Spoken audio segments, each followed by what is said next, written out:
I think reasonable network management, there is a best answer, and then there's the answers that we're stuck with, right? The best answer is a combination of transparency and competition, right? If Comcast, I was on the phone with Comcast a few months before this all hit the fan, and I interrogated one of their lawyers quite closely because we'd already received some early reports that there was some throttling and some BitTorrent interference going on.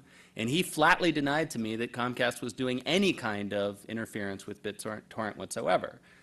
So had Comcast been upfront, and I think if you read the FCC's order against Comcast, it's quite clear that the FCC also believed that Comcast's unwillingness to disclose the practice was perhaps its chief evil. If we had a world where all the broadband providers said, this is what we do, enough, and I agree completely with Paul who said enough so that people who are innovating on the platform understand what the rules are, and consumers understand what they are getting, and consumers had a choice, had competition in their market, then I'd be perfectly happy. Then reasonable network management should be whatever consumers are willing to put up with for whatever the prices they're being charged. How much competition? Now that's the problem, right? I live in San Francisco where, depending on how you count, I have between 4 and 6 residential broadband choices in my market.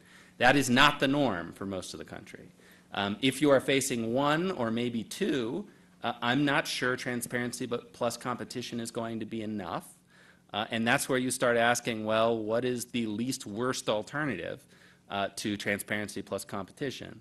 I'm not entirely sold on the FCC pervasively regulating the internet as being the next best alternative.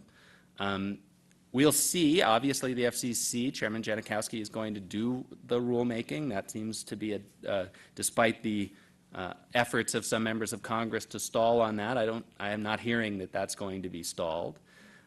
We're going to have an interesting time in front of the D.C. Circuit Court of Appeals in the challenge to the Comcast order last year.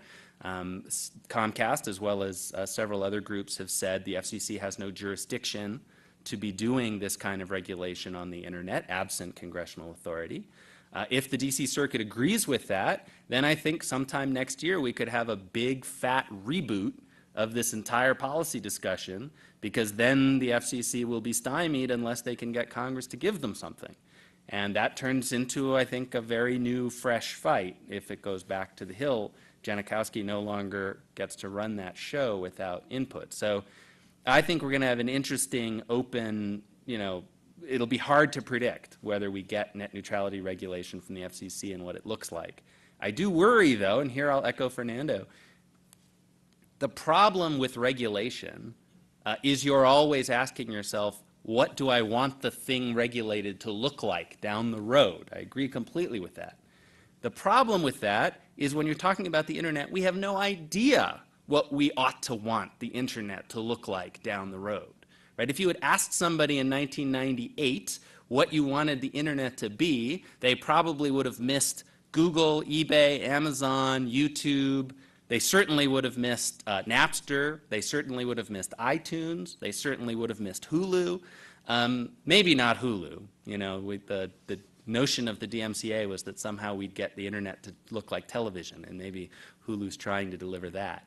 But I worry in any really highly innovative environment where new applications are being invented all the time, regulators have no idea what they should want it to look like, because we have no idea what we should want it to look like, because it hasn't been invented yet. And so that, for me, is the biggest risk with net neutrality regulation, particularly if you're talking about regulating something other than just the carriers. And we, of course, have just seen the FCC open an investigation on Google Voice, thanks to the prompting of AT&T, suggesting that maybe now the FCC thinks it can not just regulate carriers' pipes, but maybe they also think they have the authority to regulate application providers on the internet. And then I get worried real fast.